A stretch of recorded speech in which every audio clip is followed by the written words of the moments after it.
Good morning. Today you are going to continue working on transformations. There's no new information that I need to give you today about them. So feel free to go back to the videos from the last couple of days to review what I've said about them. Your work today is going to be on Delta Math.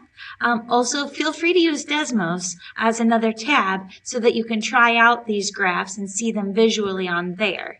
I want to remind you of a couple of ways that you can get help. Of course, you can ask me, so feel free to get a hold of me. That's why I'm your teacher, so that I can help you. If you are working at a time and I don't respond right away, if your work hours aren't matching up to mine, I want to remind you or show you a couple of the help features within Delta Math. So your screen looks a little different than mine because I'm logged on as a teacher, not as a student. But when you are on Delta Math, somewhere up in this corner where my mouse is, there should be a button for you that says Show Example. Okay, and you can click there and it will give you a worked out example with explanation of how to do that type of problem. And there's usually several of them that you can go through. So if you see the first example and it's not an exact match to the one that you're actually working on, if it's like the same genre but like just a little bit not an exact fit, then go through a couple of worked examples and see what you can learn from those. Oops, sorry about that.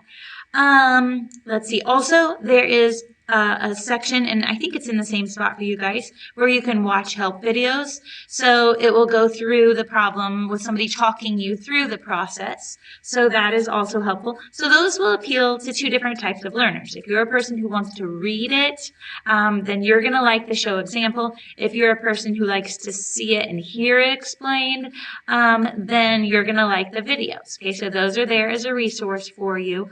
Also, it's very important, when you miss a problem, don't just go, ugh, and move on to the next problem.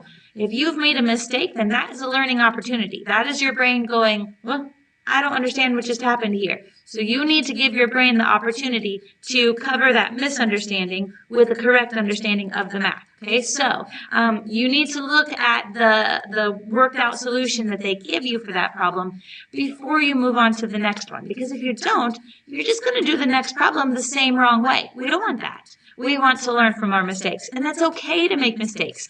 That's why I like Delta Math, in that if you miss something, you have a chance to recover from that. Every person has a chance to get 12 out of 12 or 10 out of 10 or whatever on the assignment if you have enough perseverance to keep working until you've mastered that skill. So that's the goal, is to master these skills, not to get them right the first time, because making mistakes is part of the process. So don't be afraid of that process. But get a hold of me if you're frustrated, because I don't want you getting upset about this. I just want to help you learn it. So I think that's everything I need to say. So remember that Jesus loves you, and so do I. So do your math.